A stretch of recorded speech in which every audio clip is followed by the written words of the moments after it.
reka ndakubwire wa mukobwa ukwiye kubona ko umuhungu ari mubi mu buzima bwawe nimba utagomba gusamara. Ndabavuga mw'abahungu muhari muri babi, muri babi.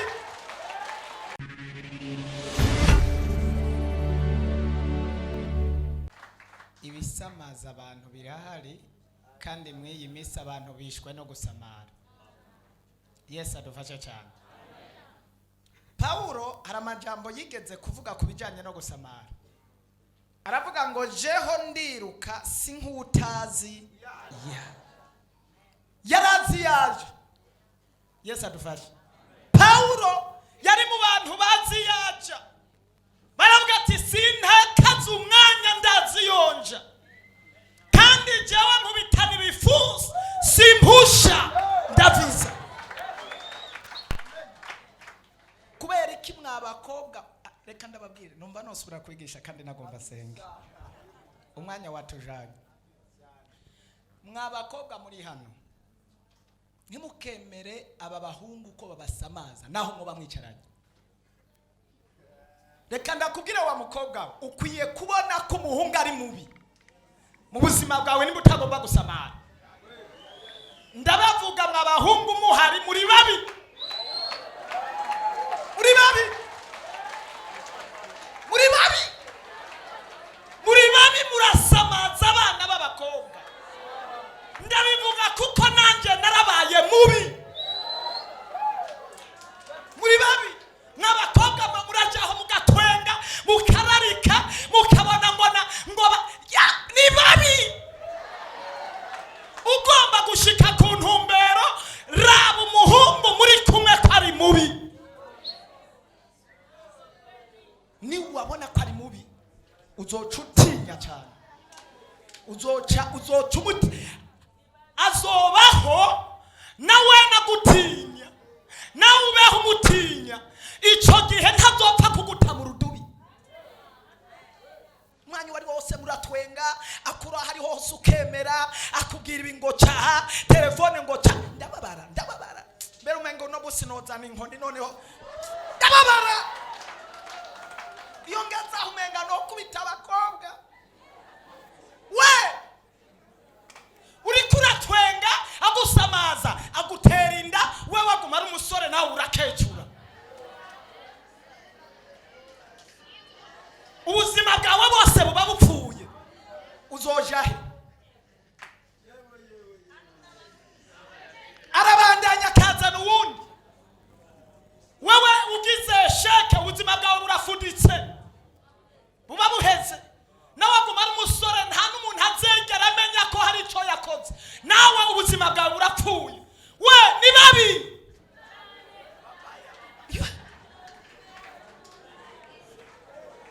Ni babi. Abantu bashobora kukwicira ubuzima ni babi.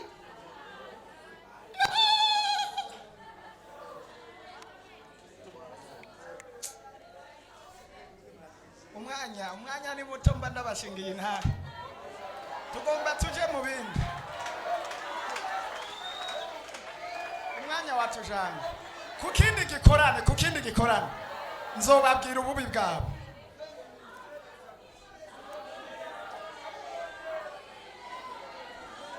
Mube neza gute? Aho ni heza. Nico gituma nipfuza iyo jambo tuzorigarukako. Vyoba vyiza ndarisiguye, shobora kutarisigura neza nkuko nshaka kuryagura. Ahubwo ndabasizemo ideni kugira ngo mugume mumbaza tube beza gute.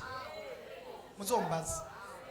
Bibaye ngombwa dushake dutegure n'ikindi gikorane vuba kugira ngo tubabwire neza. Tubabwire neza. Kandi nzobashingira intare nyinshi, nzoca ndabashingira n'intare. Nanje narabaye mubi iminsi myinshi kandi nitwa ngo ndasenga. Ariko ikintu gikomeye cyane, sheri wanje ntiyasamara. Ndagufelicita sheri. Kabisa. Aciye abyibuka arabizi. Hallelujah. Mureke gusamara n'abakobwa mwe. Mureke gusamara. Kandi abahungu ntegerezwa kubabwira ingene bategerezwa kumera. ubwiza nzobabwira ubwe ingene mute aba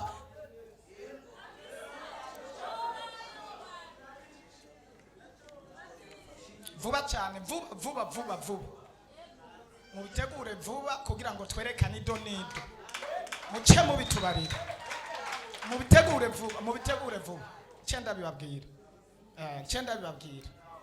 ko mwanya watujanye kandi amasaha aratureka kuko cyane umwanya nzowubaha tuzotangura kare mvuge ububi bwanyu mvuge n'abakobwa basamara n'ingaruka zabo ntazo sinavuze mvuge n'abakobwa badasamara aho bazoshika n'ingene n'ivyo bazobona njene mu ijambo ry'Imana ubu nari kwivugira Paulo wenyene ingene yasamaye ari karahiganwa musi umwe yarigeze gusamara Paulo reka nivugire Paulo ndeka abakobwa n'abahungu bibirimbarira ngo umunsi umwe Paulo yari karahiganwa ari mwihiganwa hari gikorane cyangwa ihiganwa ryariko riraba mu Bugiriki niho yavugiye ry'amajambo ngo jeho ndiruka ariko si nk'utazi yaje yari yamaze kwitegurira ihiganwa hari ihiganwa ryo kwiruka hakaba n'irindi higanwa ry'ingumu bakubitana ingumu hajya avuga ngo jeho nkubitana igipfunsi simpusha yari yabonye abantu bakubitana ipfunsi bagahusha ariko wewe ataravuga ngo jewe simpusha Paulo yiruka ziyaje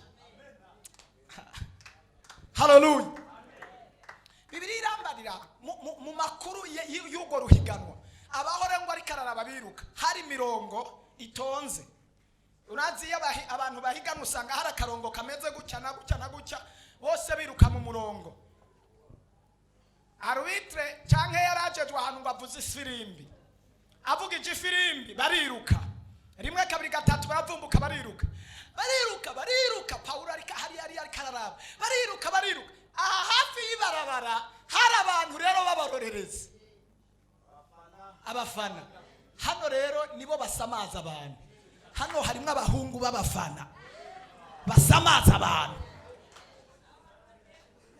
uzi ibintu bari bafise mu gusamaza uwo muntu yarirutse abo wa mbere ariruka ageze ahantu bakoma amashi bamwe bamusuka kw'amazi abandi bamutera amashugwe abandi bamusuka kw'amazi none haravyo gutya abona ari uwa mbere ariruka amashugwe menshi amashi menshi impundu nyinshi amazi menshi ariruka bavuga tubaye uwa mbere kuraje ariruka ageze gutya ashika ari uwa mbere mugabo baravye umurongo washitse yatanguriyemwo asanga siwe arangijemwo kubera iki bamusamaje ndagomba kugire ku mwanya ushobora kuba uri kurasenga ariko hariya bariko baragusamaza bigatuma udashika muri pra yawe kwiherezo ryawe ry'ubuzima bwawe udafata urugo udashika ku buzima kubera iki abariko baragusamaza mw'abakobwa mwe mureke gusamara numva no vuga vyinshi reka dusenge ariko mu gusenga urugwaruka je nupfaza ko urugwaruka rwogera ku rugero rwiza cyane kandi iki gikorane ukubagiteguye numva ntashaka ko gisura kuteguguku gikwiye kuba igikorane cy'inkomezi nyinshi kandi kirimo abantu benshi cyane tugafata umwanya munini wo kurarika no kuvuga no gupibriya nanje nzobafasha ndakivuge kuri radio tugitangaze tugishiremo inkomezi habe nko kuwa Mungu mu gatondo hanyuma namwe murarike mutumira abantu tuvuga ububi bwa bamwe n'ubwiza bw'abantu ariko nagomba nakubwire sha navuze abahungu ni babi hariho n'abakobwa babi hari abakobwa baprovoka ku muhungu bakamutamura urudubi we ndabihagaritse nzobibabwira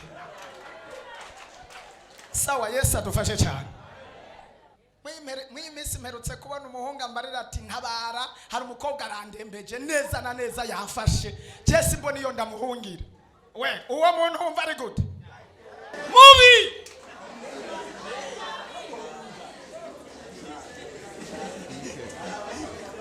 mubi reka dutegure igikorane rero je numva twova hatugiteguye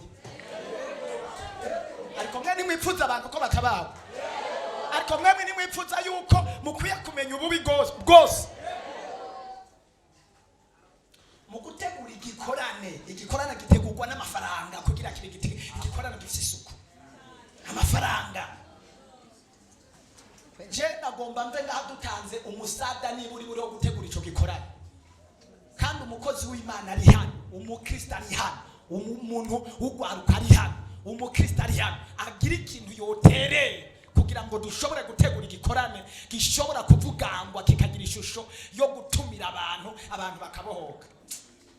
Nagomba ndababwire mu abantu b'Imana, ntimuhave muraba ngo Imana izoraba iyo nzobe, ariko Imana izoraba yuko twayikoreye neza no mu bwizigirwa. Hari n'imisi uzokongerwa kubera gukorera Imana, hariho n'inyungu uzoronka kubera gukorera Imana. Yewe unyihenze ko nimwesheje wo guma ubaza ngo ndacana umusore.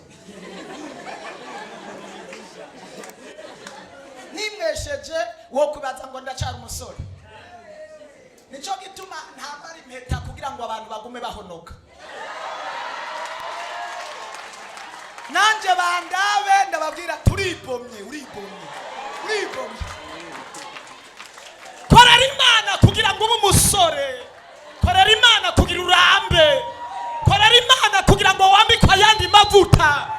Oh, hallelujah! Ariko mwokorera Imana.